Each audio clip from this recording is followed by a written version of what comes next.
Have you ever stood in front of a door, knocking with all your heart, waiting with every ounce of hope, only for that door to slam shut, without a single explanation, leaving you with the cold sting of rejection? I believe if you're hearing these words, you've experienced that feeling at least once in your life. Honestly, rejection always hurts. No one ever taught us how to smile when someone turns their back on us. But then, I realized after every cold no, there was often a new path waiting, sometimes better, sometimes far more beautiful than the place I once clung to so desperately. Today, I invite you to embark on a different journey, not just learning how to endure rejection, but turning it into a stepping stone for growth. Not fighting it, not running from it, but understanding, accepting, and walking through it with a steadier, stronger heart. Rooted in the Stoic wisdom of Marcus Aurelius, I'll share with you 14 profound lessons. No empty theories, no fancy words. Just the most honest truths I've lived through, simple ways to face rejection and quietly grow from it. If you've ever found yourself crumbling before a closed door, stay with me until the end of this video, because maybe what you truly need isn't another door opening, but a soul learning how to open itself. Let's begin. Lesson 1. Ignore them. There was a time in my life when I felt like a shadow, not because I wanted to be invisible, but because someone made me feel that way. Every time we gathered, I would rarely catch anyone's gaze. Most of the time, I just sat there quietly, trying to blend into conversations where no one truly invited me. At first, I was confused. I wondered if I wasn't interesting enough or if I had done something wrong. The more I thought about it, the harder I tried. I smiled more. I made more conversation. I did everything I could to be noticed.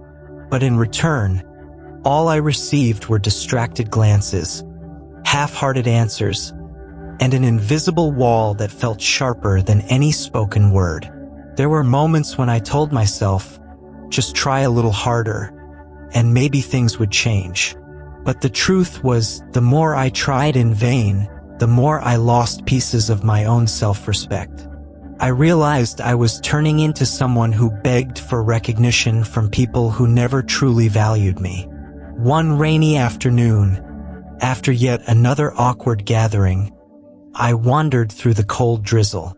In that biting chill, a question rose inside me. What am I doing? Who am I living for? For the gaze of others or for my own worth? No one answered me.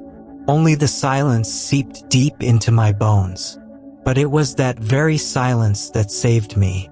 I realized, if someone could so easily overlook you, you have every right to overlook them too. Not out of anger, not out of bitterness, but to save yourself, to protect the dignity that no one else but you can defend. Ignore them, not with rage, not with spite, but with calm and clarity, because your attention, your mind, your energy, they are precious, and you should never waste them where they are not valued. When someone fails to appreciate your presence, it's not a reflection of your diminished worth. It's simply a sign. You don't belong in the small world they are living in, and beyond that world, there is a vast, expansive life full of people, places, and opportunities waiting for you. Ignoring someone doesn't mean becoming cold or indifferent. It means choosing to invest your heart in things that truly matter. It means preserving your positive energy instead of exhausting yourself chasing after validation that was never sincerely offered. Imagine a flower blooming deep within a forest. Even if no one comes to admire it, it still blooms with all its brilliance, still fulfills its purpose. You are no different. You don't need applause to justify living beautifully and freely. I spent so much time chasing after shadows, and in the end, when I was utterly exhausted, I realized true light doesn't come from external validation. It resides in a heart that knows how to honor itself. From the day I chose to ignore those who ignored me, my life became lighter. I no longer felt heavy walking into unfamiliar rooms. I no longer felt my heart sink when someone overlooked me. I understood I was there for myself, not for anyone else's approval. Maybe you are in a similar situation now. Maybe in a circle of friends where you are always the one reaching out first. Maybe in a relationship where you are always the one initiating contact. Maybe in a job where you give everything yet remain unseen. If so, I just want to say one thing to you. Stop. Reclaim your energy. Ignore the indifference, calmly. And remember, no one has the right to make you feel less worthy unless you allow it. The question I want you to ask yourself today is, are you investing your life energy in fertile soil, or wasting it on barren ground where nothing ever grows?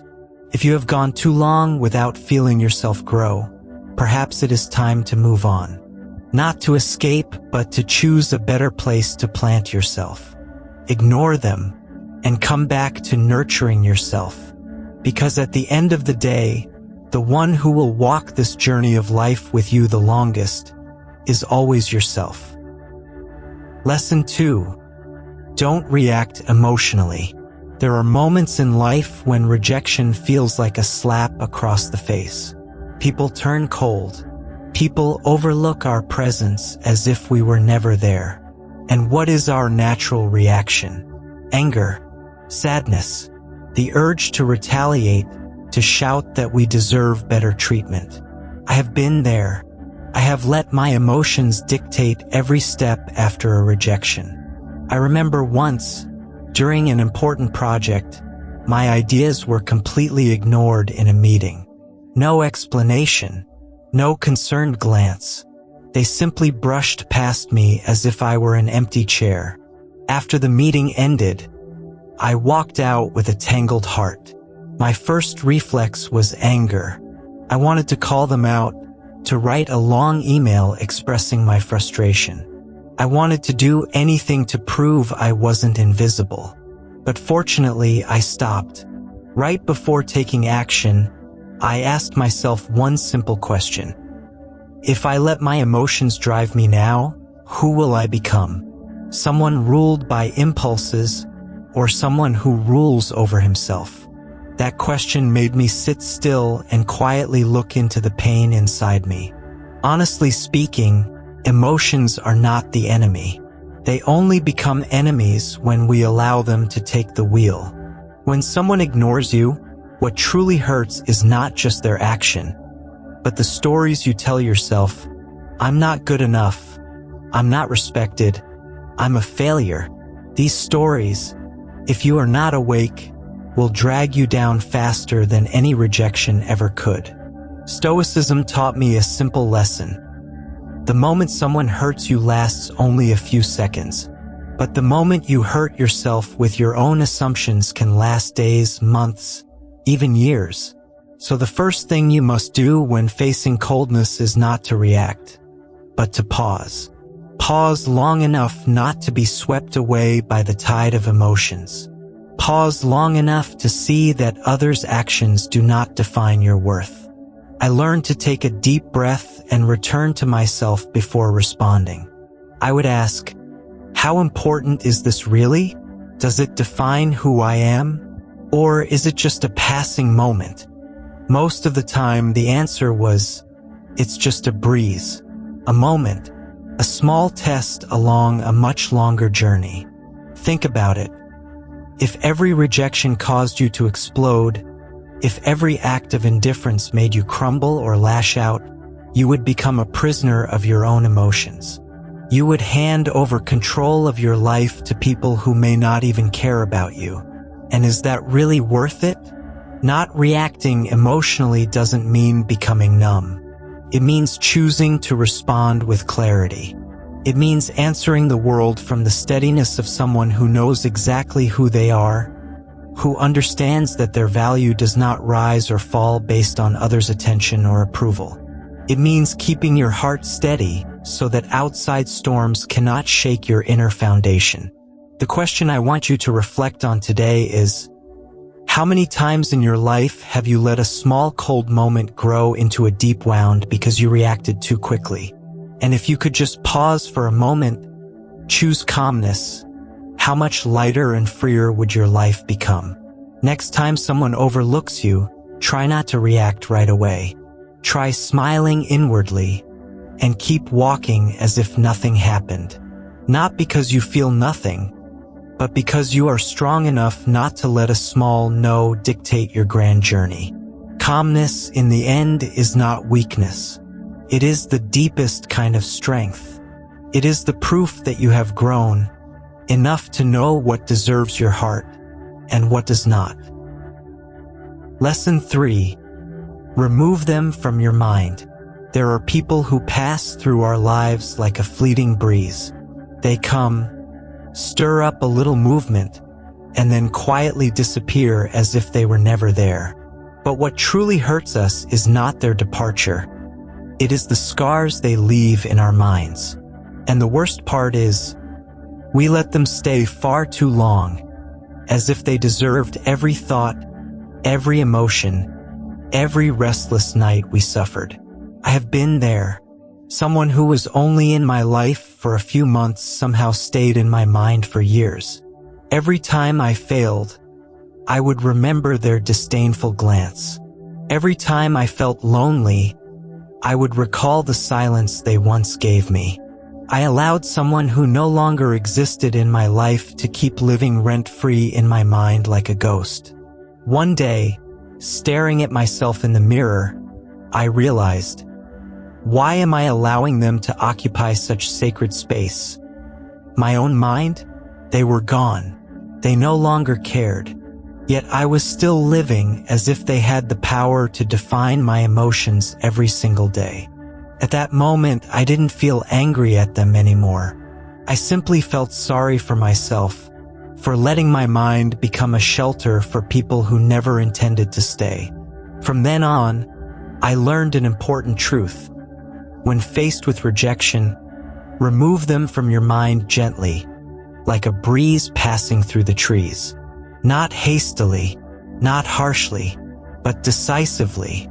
Holding on to someone in your mind is not a sign of kindness or loyalty.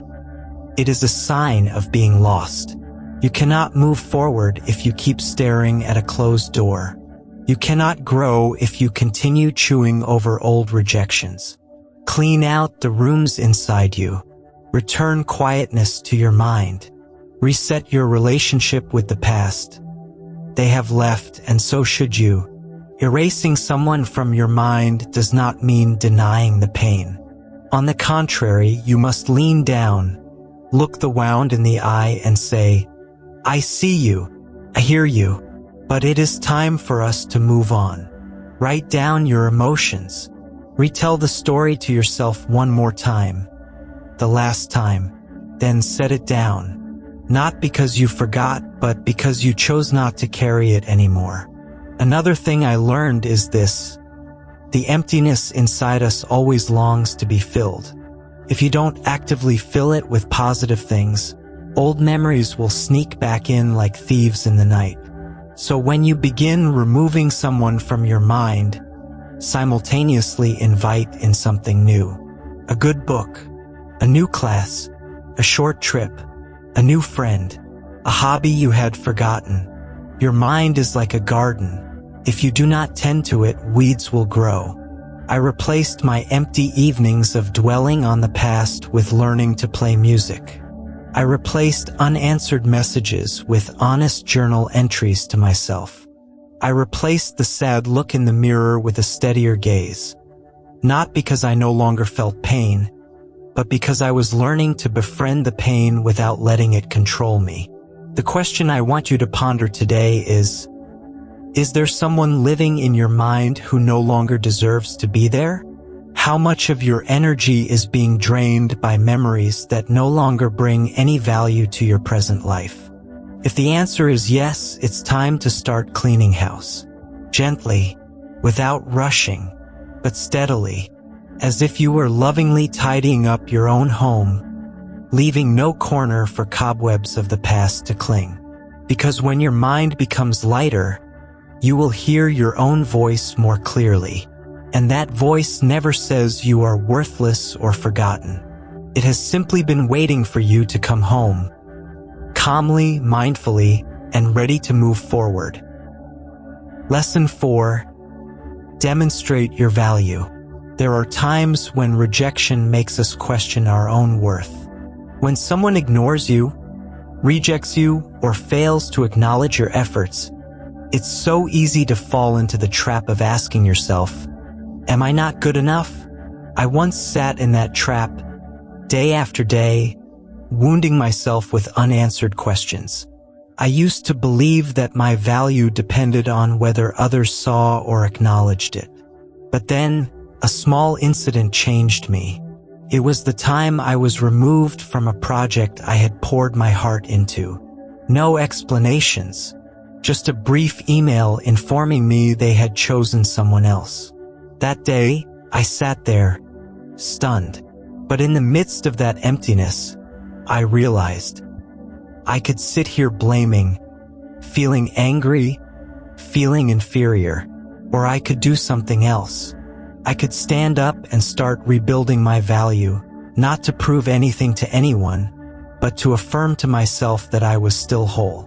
From that day forward, I chose the second path. I threw myself into my work.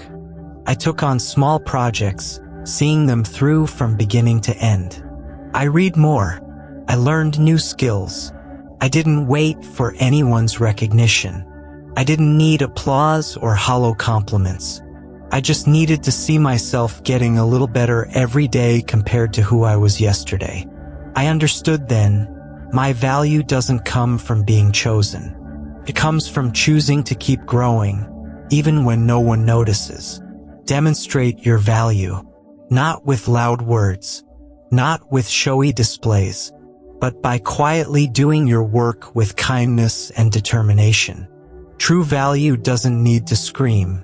It shines naturally through the small things you do each day, even when there's no audience watching. There will be days when you feel like you're walking through darkness. No one recognizes you. No one encourages you. No one understands. But believe me, what you build in the dark will someday be seen in the light. Because true value cannot stay hidden forever. It is imprinted into every action you take, every choice you make, and the way you treat your work, others, and yourself. Think of an ancient tree growing deep in the forest. It doesn't need anyone's praise to grow strong. It simply roots itself deeper every day. It doesn't chase after passing glances. It just focuses on being true to its nature. We are the same. Our work isn't to please everyone. It's to become the strongest and kindest version of ourselves. Maybe someone has failed to see your worth. Maybe someone has rejected you. But the truth is, they don't get to decide who you are. They only decide their role in your life, and sometimes that role is simply that of a passerby, nothing more. The question I want you to reflect on today is, who are you still waiting for approval from? And if they never come, can you still keep nurturing your value for yourself, not for anyone else's gaze? Start with the smallest things. Do your work better than yesterday. Learn something new without anyone knowing. Be kind to others without expecting a thank you. Be patient with yourself on lost days. Each small act, even without applause, quietly builds a stronger, brighter version of you. And one day, when you look back, you will realize your value never came from anyone's permission. It came from the silent choices you made day after day, despite the cold glances, despite the rejections, despite even the moments when you doubted yourself. Lesson 5. Cut off contact. There are relationships in life that we hold on to for far too long, simply because we cannot bear to let go. We cling to a broken string, hoping that if we try just a little harder, if we become just a little better, someone might change. But in reality, the harder we try to hold on, the more exhausted we become, the further we lose ourselves.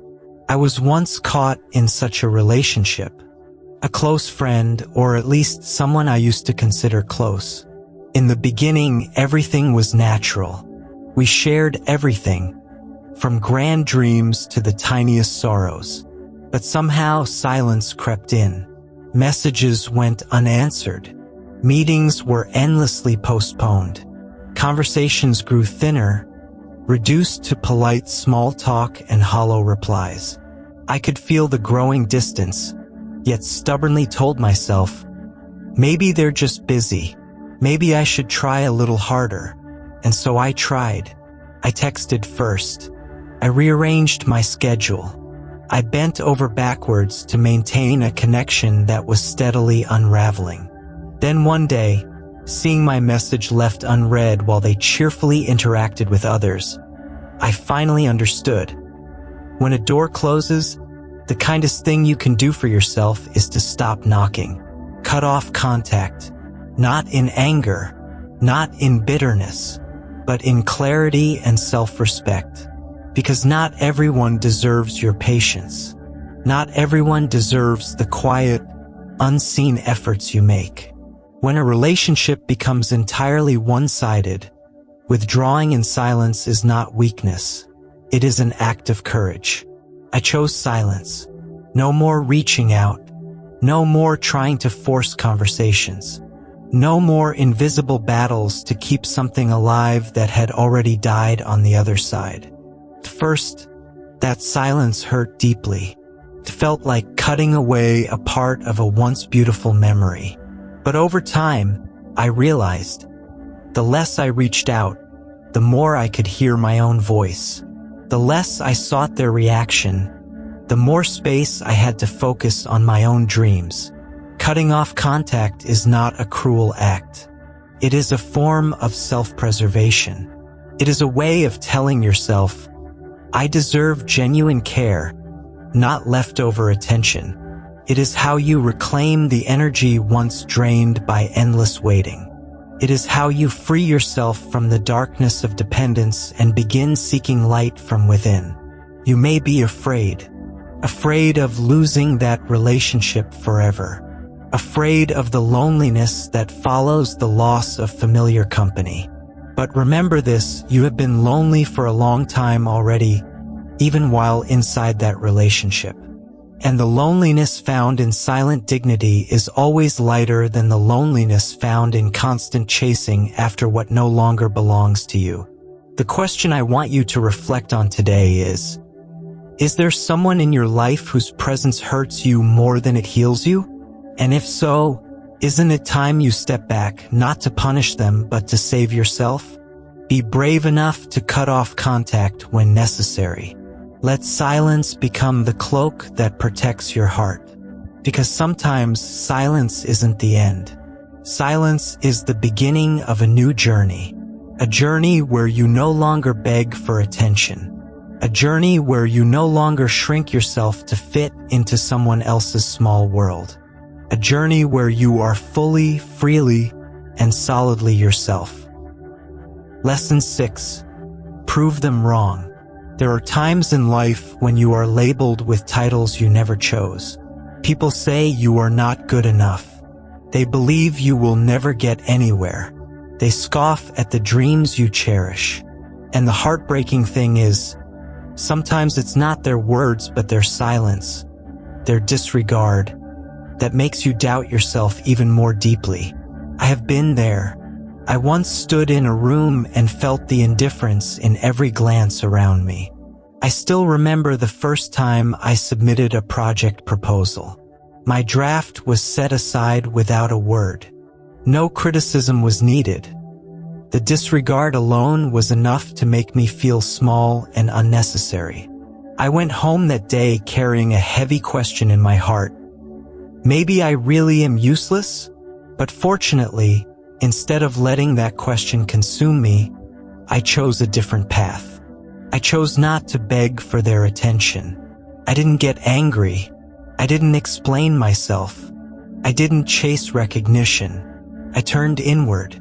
I chose to prove myself quietly, not with words but with action. Prove them wrong, but not by arguing, not by demanding acknowledgement, by working harder than ever, by growing beyond their limited expectations, by silently planting seeds every day, even when no one is there to witness it. I started learning new skills that I knew would move me forward. I taught myself, stumbled, failed, and kept going unseen, uncelebrated. I turned lonely evenings into precious time to build my foundation.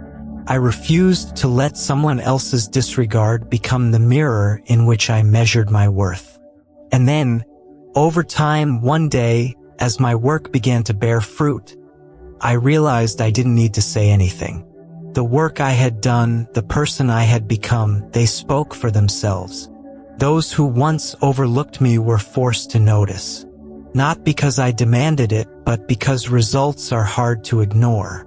But perhaps even more importantly, by that time, I no longer needed their recognition. I had long since learned to recognize my own worth. I had stepped out of the vicious cycle where I needed external validation to feel complete. Prove them wrong, in the end, isn't about making them see they were wrong. It's about making yourself see that you were right to believe in yourself. To show yourself that you are not limited by their old judgments, not confined by the mold they tried to fit you into. The question I want you to reflect on today is, what are you trying to prove? And to whom? And could you shift that purpose back inward, proving it to yourself first, and no one else?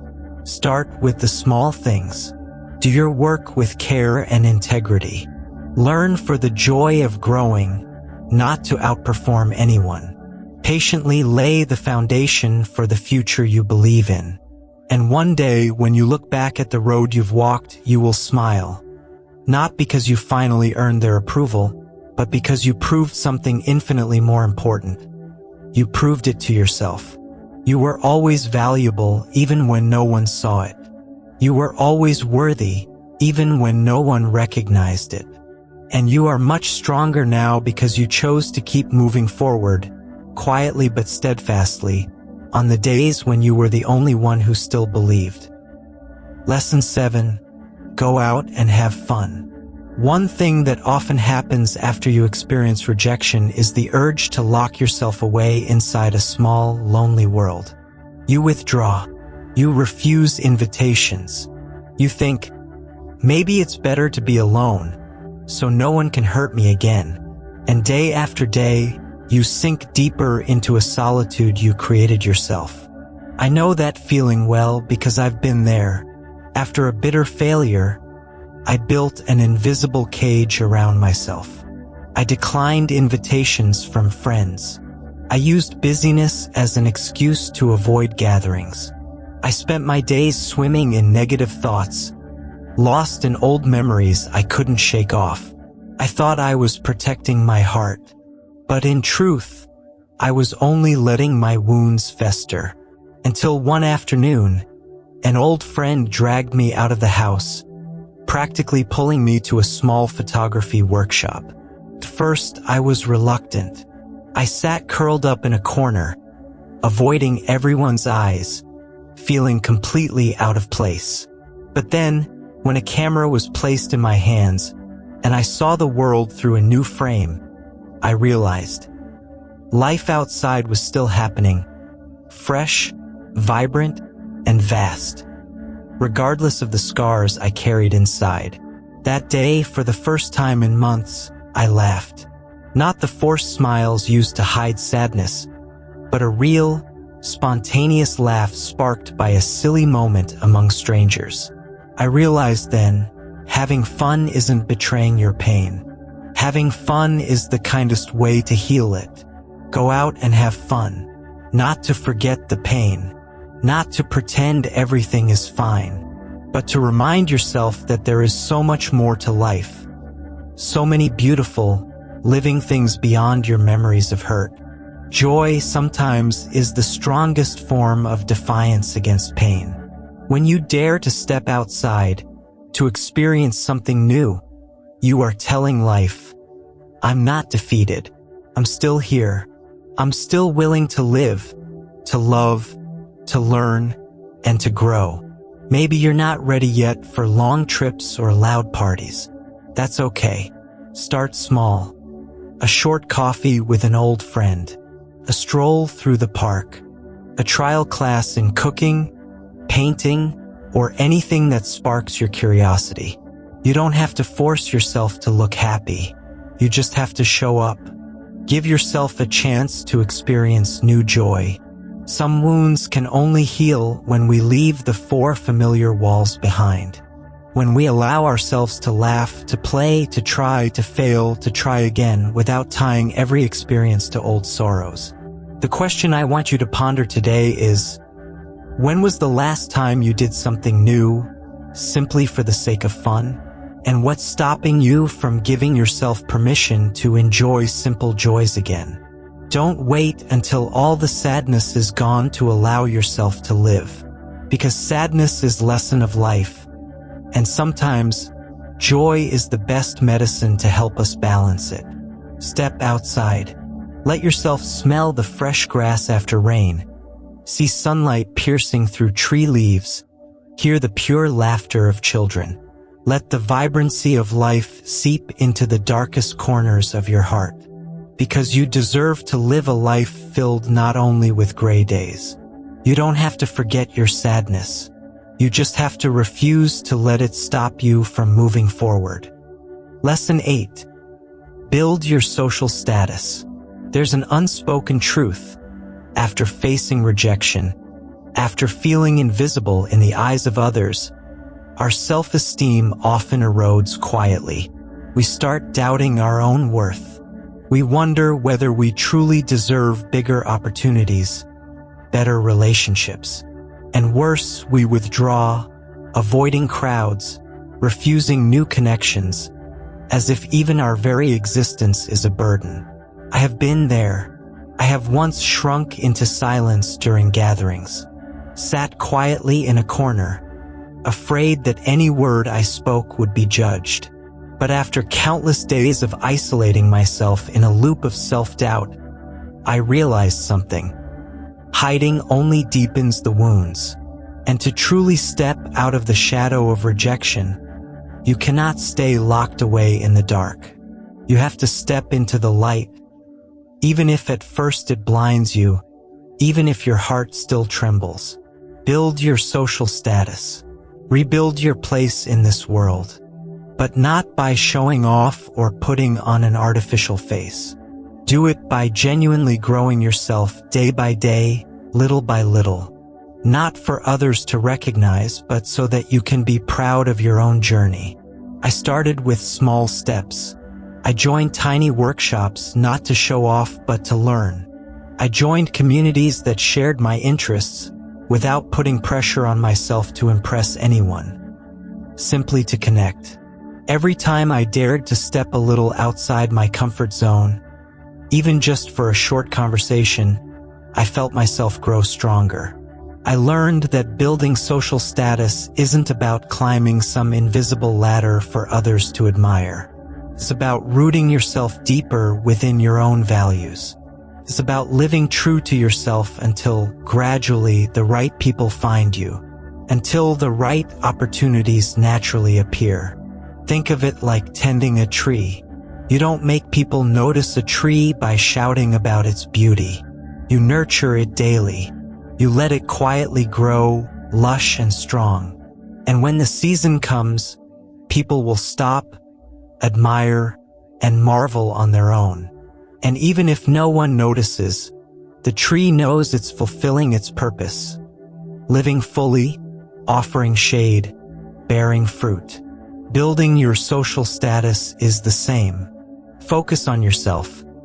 Improve your skills, live with kindness, Patiently build genuine relationships. Share your journey naturally, without boasting or begging for attention. Seek out those who share your values. Create real value even if, at first, it seems small. The question I want you to reflect on today is, are you building your image based on others' eyes, or on the best version of yourself you aspire to become? And if today, no one claps for you, no one praises you, would you still keep nurturing your journey because it's what you believe in? Don't wait for applause to start developing yourself. Don't wait for a stage, bright lights, or an audience to rehearse the role you were born to play. Live as if you already carry your own value, whether or not anyone recognizes it. Because true worth does not come from the number of people who applaud you, but from the quality of the person you become each day. Building your social status ultimately is not about standing above others. It's about never needing to bow before indifference, rejection, or narrow-minded eyes. It's about, when faced with coldness, still smiling calmly, because you know you are walking your own right path, steady, firm, and untouched by the fickle winds of life. Lesson 9. Act as if they don't exist. There are people who come into our lives and leave scars without even realizing it. They are cold, indifferent, and make us feel invisible. And our first instinct is to fight for their attention, to prove we still exist, that we are still trying to belong in their world. But the harder we try, the more we hurt ourselves. The more we chase after them, the deeper we sink into a spiral of self-destruction. I have been there.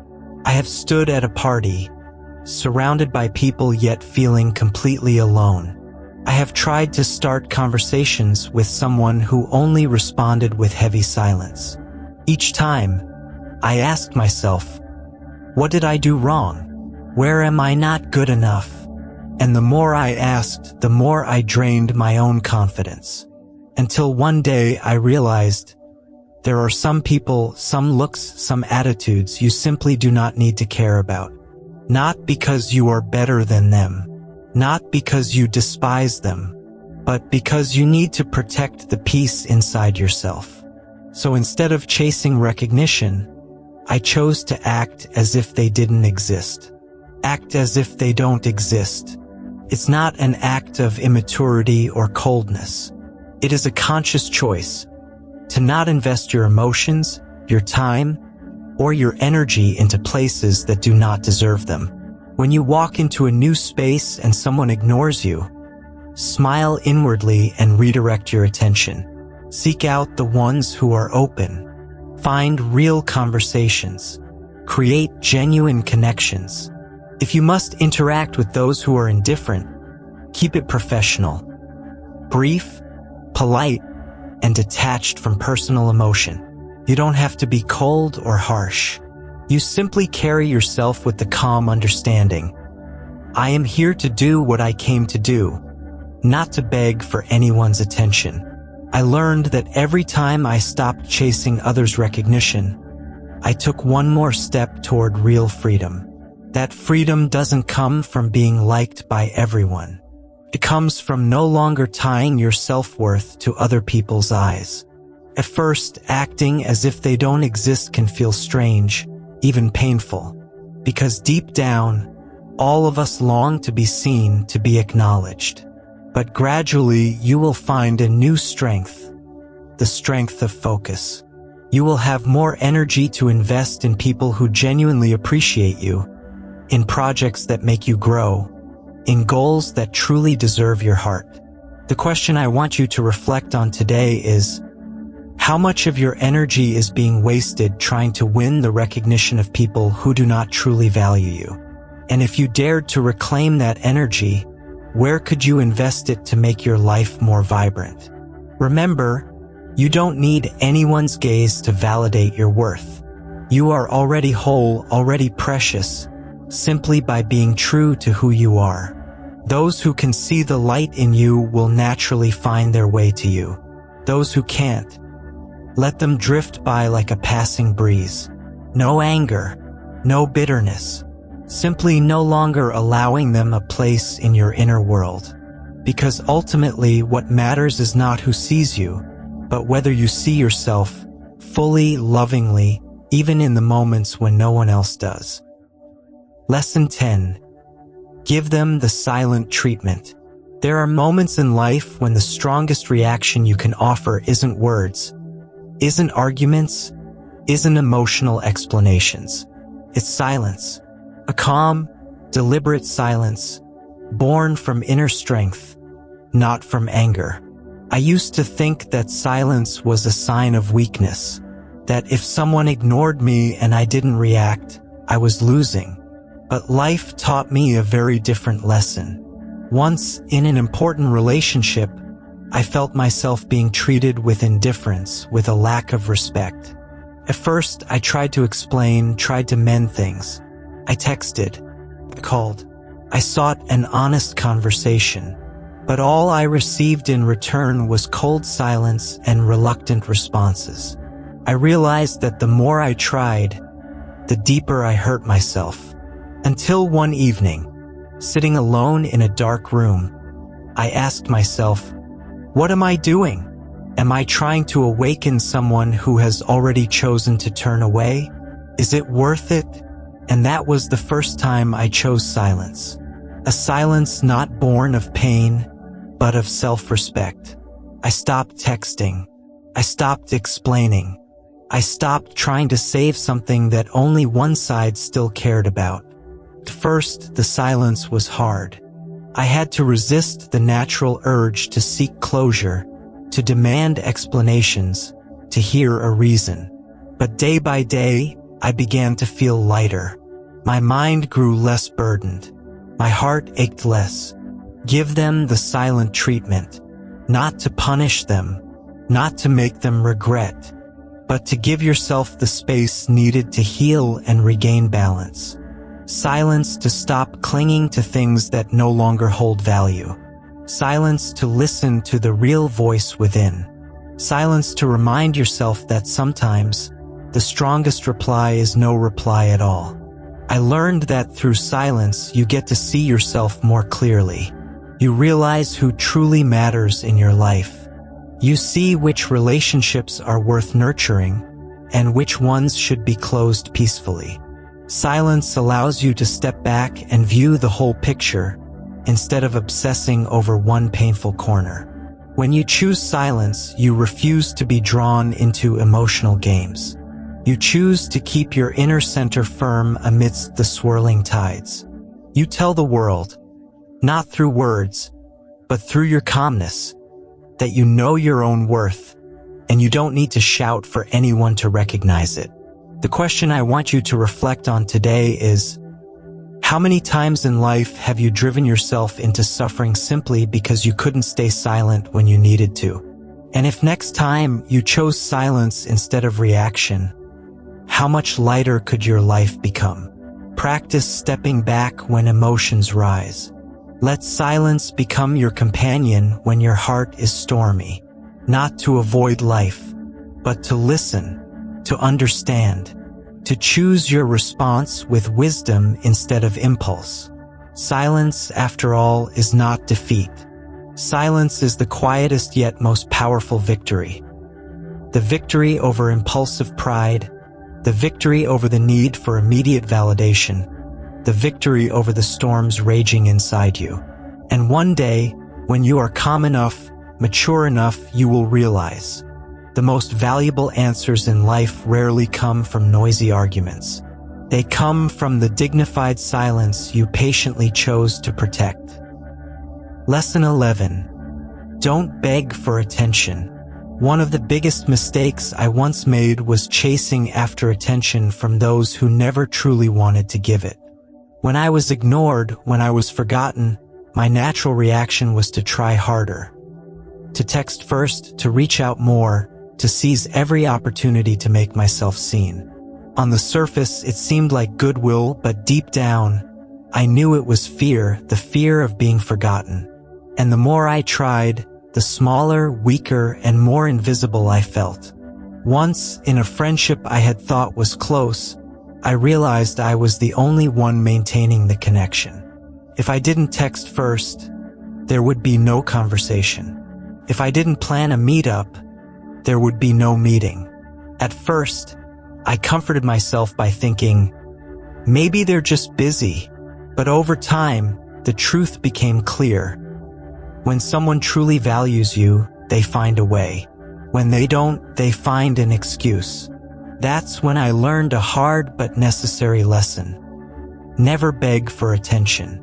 Because reluctant attention, politeness out of obligation, will never be enough to nurture a healthy relationship. And more importantly, the moment you have to fight for someone's attention is the clearest sign that you're placing yourself below your true worth. Don't beg for attention, not because you're arrogant, not because you're proud, but because you understand that your value is not negotiable. Your presence is a gift. Your affection is a gift.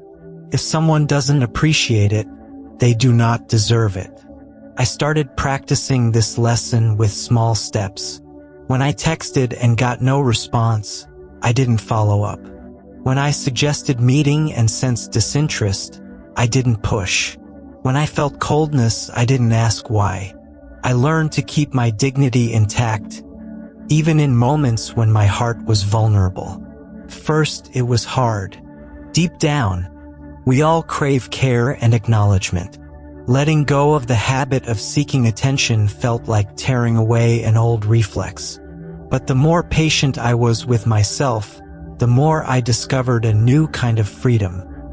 Freedom from the need for external validation. Freedom from letting my emotions be dictated by someone else's attitude.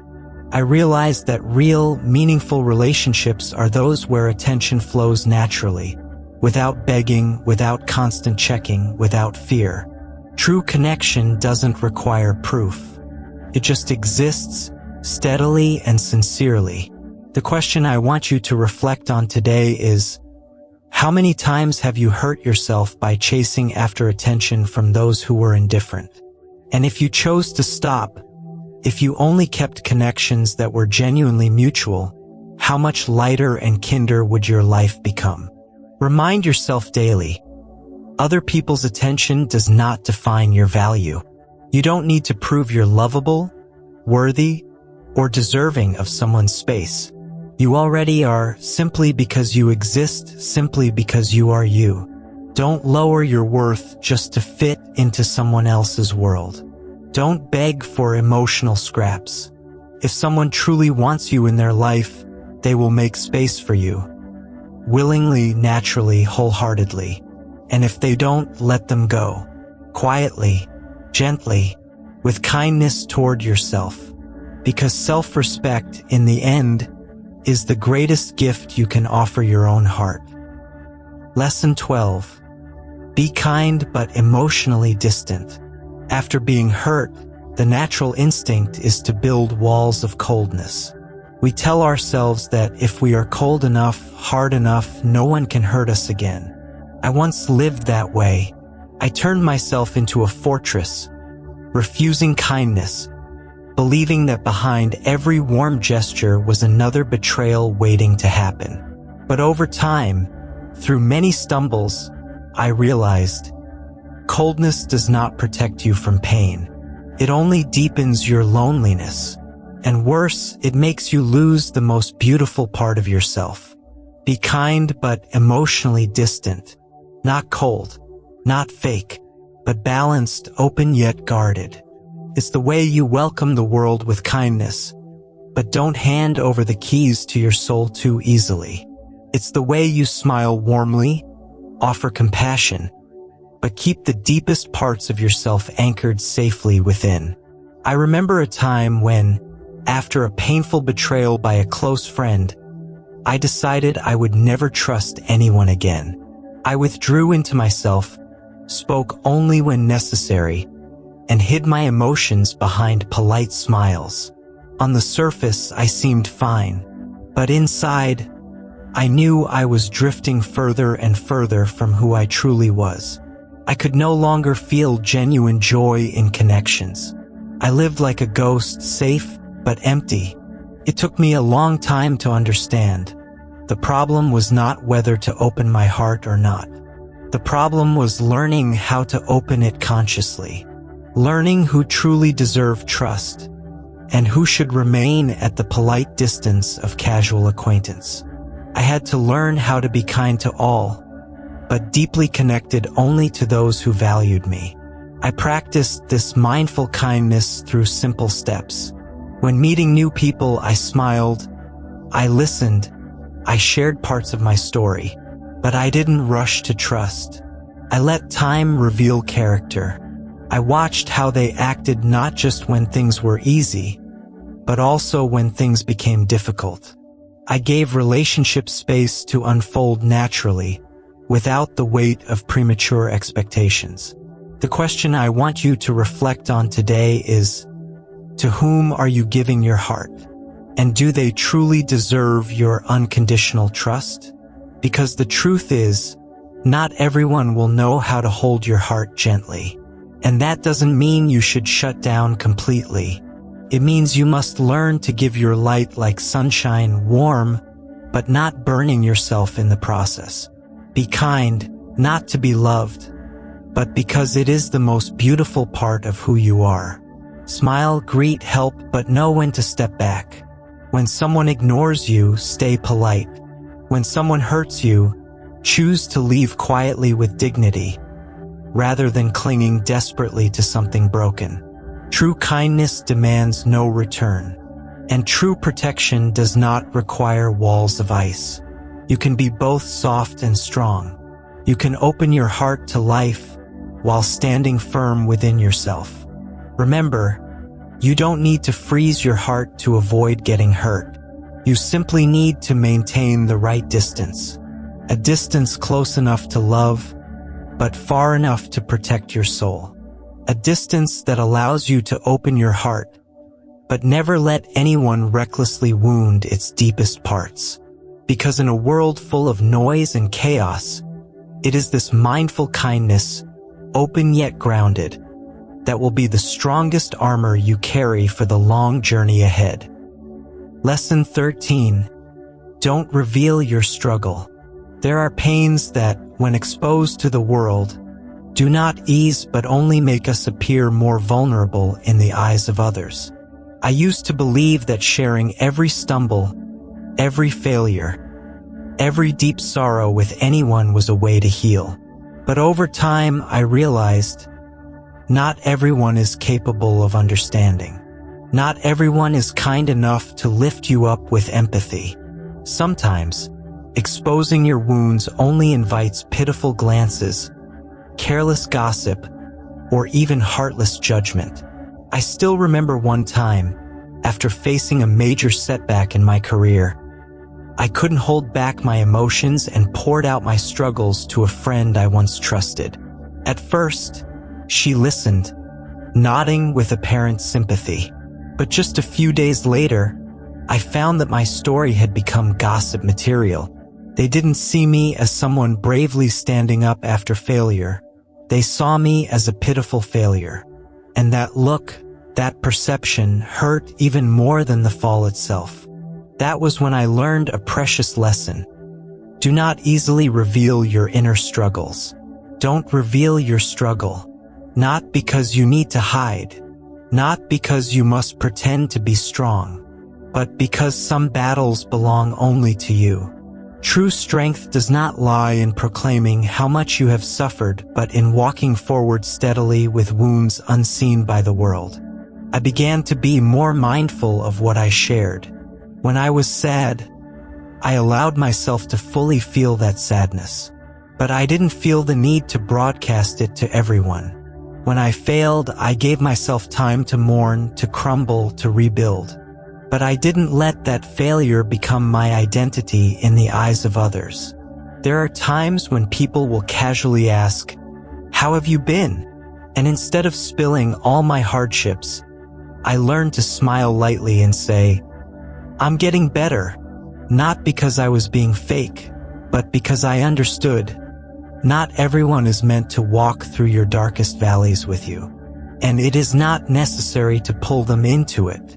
The question I want you to reflect on today is, what are you really seeking when you share your pain? True empathy, or just a fleeting moment of attention? And can that fleeting attention truly heal what hurts inside you? Learn to hold your pain with quiet pride. Let your scars become silent forces pushing you forward, rather than trophies inviting others' pity or judgment. Do not turn your journey of growth into entertainment for those who do not understand. Do not turn your pain into a theater for those who only stand outside and gossip. You deserve the dignity of your own private healing. You deserve an inner world so strong it doesn't rely on the nods of outsiders. Choose to tell your story when you are ready, when you can recount it from a heart that has healed, from eyes that no longer burn with pain, from a smile that no longer carries bitterness. Then your story will no longer be an open wound. It will become a quiet fire, lighting the way forward for yourself and perhaps for others still finding their way. And when that day comes, you will understand. True strength does not come from shouting your pain to the world. True strength lies in healing silently, growing quietly, moving forward regardless of everything that once tried to drown you. Lesson 14. Rebuild your belief in yourself. After all the rejections, the cold shoulders, the efforts that went unseen, what you are most likely to lose isn't opportunities or relationships. It's your belief in yourself. I have been there too. That strange emptiness, the lack of drive to keep trying, the fading excitement for dreams that once burned bright. Every step felt heavy, like wading through a swamp of doubt and disappointment. There were mornings when I looked in the mirror and barely recognized the person staring back.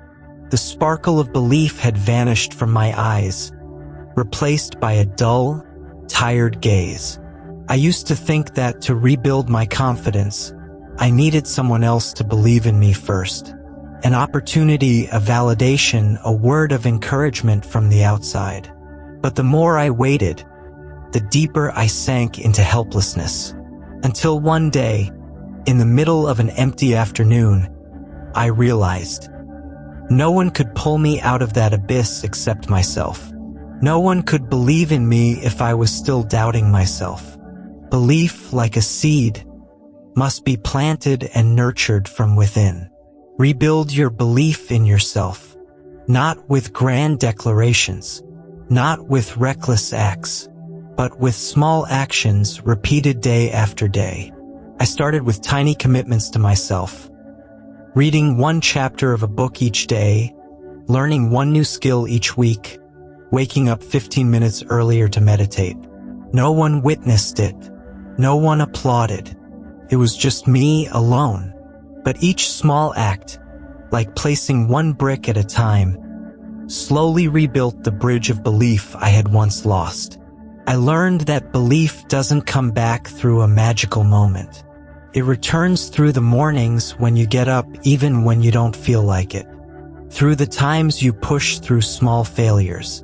Through the countless moments when you keep promises to yourself, even when no one sees, no one cheers. The question I want you to ponder today is, how long have you been neglecting the need to nurture belief in yourself? And what exactly are you waiting for before you start trusting your own worth again? Remember, belief is not born overnight. It is the fruit of countless days when you patiently rebuild what once broke inside you. It grows through the nights when you whisper to yourself, just a little more, even when no one else expects anything from you. It is a gift you give to yourself by refusing to give up, even on the darkest days. Start small. Make a promise to yourself and keep it. Complete small goals, no matter how insignificant they seem. Give yourself the same kindness and patience you so easily offer others. And every time you honor a promise to yourself, every time you achieve a tiny milestone, you are laying another foundation stone for the castle of your inner belief.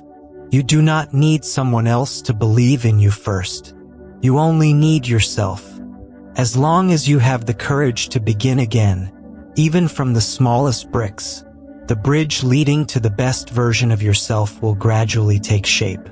And one day you will realize you never needed external validation to know you were enough. You proved it to yourself by showing up, by persisting, by growing, simply because you refused to abandon yourself even when the world seemed to turn its back. The journey of overcoming rejection, coldness, and silent wounds is never a straight path. It is waking up on heavy-hearted mornings. It is telling yourself one more time, I will not give up. It is a road where, at every turn, you must learn to stand back up, learn to forgive what cannot be changed, and most importantly, learn to return to yourself and rebuild your own belief. We cannot stop others from forgetting us. We cannot force anyone to offer us recognition. We cannot expect life to become easier just because we deserve it. But we can always choose how we respond. We can always choose to hold on to kindness, to preserve our dignity, to nurture a soul strong enough not to be defeated by indifference or neglect. And every small act each day, from keeping promises to ourselves to quietly healing old wounds, is silently shaping a new person inside us. One who is more resilient, more lucid, and more compassionate with both themselves and this unpredictable life. If you have walked with me all the way to this point, I believe you already understand. Your worth does not lie in someone else's gaze. It lies in every time you lift your head after a fall, in every time you refuse to surrender, in every time you quietly take another step even when your legs are trembling. That is where true strength lives. Thank you for walking this journey with me. Keep moving forward with a strong heart and a steadfast belief that you are always enough.